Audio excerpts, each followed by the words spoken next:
Greetings, YouTube! The Doctor is in. Dr. Urias Papers here, coming at you with another commentary on Dungeons and Dragons. And today we're going to talk about a new spell. We're starting to go through these spells, and we're going to go through the changes that were made. I'm looking at the spells that are the most significantly changed between 5th edition and 5.24, or for some of you that don't know what that is, the 2024 version of the player's handbook, because there were some significant changes to spells. So, but first, before I get into that, hey guys, don't forget to hit that like button, hit that subscribe button, and leave a comment. And I also want to put a shout out for my first adventure that I published, which is the Vault of the Worm. You can find it over on Dungeon Masters Guild. This is the advertisement right here. I will put the link below to it, and I have another one in there that's also called the Painted Rock, and we're going to try and get more out this year. All right, let's get into this. So I am going to look at this spell. We're going to look at the Legacy version. We're going to look at the 2024 version. We're going to compare. We're going to contrast. We're going to look at what changed. We're going to look at what stayed the same. And then we're going to give it a grade. Now, I do want to talk about how I give grades. Because some, and these are my opinion, of course, not always going to be your opinion, not always going to be something you agree with. I do encourage you to put a comment below if you see something you like, if you see something you disagree with. Just, be respectful, but put it in the bottom. So the way that I grade these is I look at a spell and I say, can I use this spell every combat? Not every combat round, but every combat. That is, how easy is it to use every single combat? Second thing I look at is, will I use this spell every combat? Not every round, but every combat. And that is it going to be useful relative to other spells of the same level-ish that I could be using? I mean, we only get one action, so that action is very precious every round, and what are you going to use that action for? What impact is this going to have on my character? Is it integral to the build for the character? And what impact is this going to have on the adventuring party? Again, the impacts are, what impact is it going to have during combat? And if it's not a combat spell, what impact is it going to have outside of combat? If I'm getting a spell and I'm not going to use it, but once every other game or once every 2 games, then it's really not worth taking. So I probably will give that one a bad grade. So can I use the spell every combat? Will I use the spell every combat? Does it have a significant impact on myself as a character?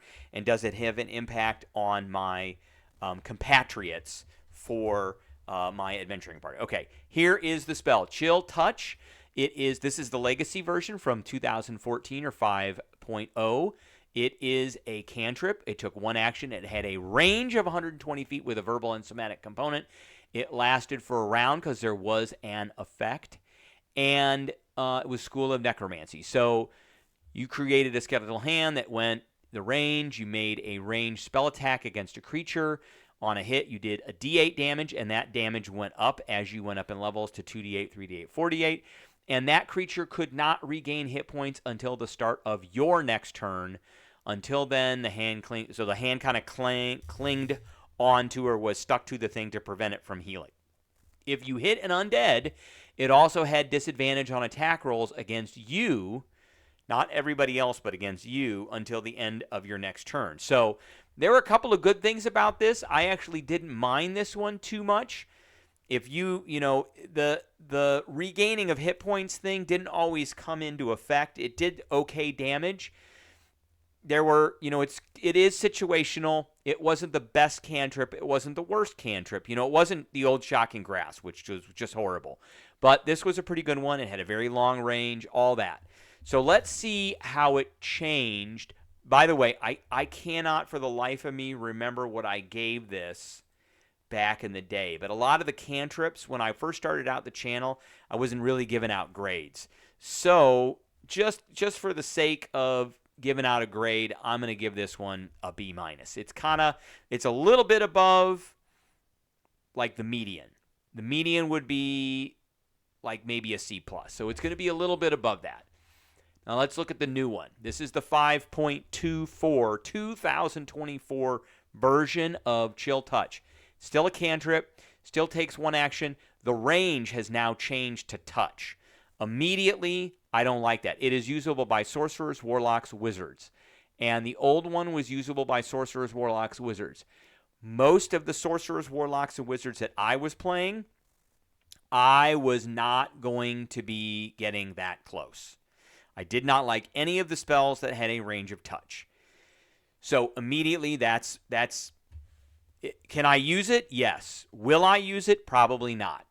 And again, if it's going to be used by a warlock who is going to be up front, that's different. I'm probably not going to use my action to do this. I'm going to use my action for something else. I'm probably going to be a Hexblade, and I'm probably going to use my action with my weapon of some kind, and not this, because I'm going to do a lot more damage and have a lot more different effects. So, range of touch, that's immediate, like, red flag for me. Duration instantaneous, that changed from around, but we're going to see something here. Still necromancy, attack save is melee. Channeling the chill of the grave, make a melee spell attack. So before it was a ranged spell attack, now it's a melee spell attack against a target within reach. On a hit, the target takes 1d10 necrotic damage, and it cannot regain hit points until the end of your next turn. This one it couldn't regain hit points until the start of your next turn. And the stuff about the undead is gone. So no more disadvantage for attacks for undead. That's another strike against this spell. It does a little bit damage, but man, that does not replace what they took away. On average, a D8 will do 4.5. On average, a D10 will do 5.5. 1 point of damage extra is not a trade-off. That's not a fair trade-off for the range, and also it's not a fair trade-off for the ability to kind of put a debuff on an undead. Just not at all. So what am I going to give this one? Well, I really don't like this, and we're going to give this one a flat D-. This is definitely so. What is the ease of use? The ease of use is it's an action. So it's not a bonus action, so it can easily be used. Yes, it could easily be used every combat. Will I use this spell every combat? Absolutely not. No way. There are better things that I can do with my action than run up and try and touch something with this spell. Just not going to happen. There are better cantrips that I could take as a lower level character that have range that are going to do maybe a little bit less damage, but they will be as effective, and I won't be getting stomped on as I'm up front. Is this going to have an impact on my character? Yeah, I'm going to have to be near something to use it, so that's a negative impact. And is this going to have an impact on the adventuring party? Yes, it's a negative impact because I'm going to have to be up front. I don't like that for these kinds of characters. Very few builds will use this, and I think those builds can be using something else other than Chill Touch. So, not my favorite. All right, that is what I have for everybody today. I appreciate everybody tuning in, and I will catch everybody later.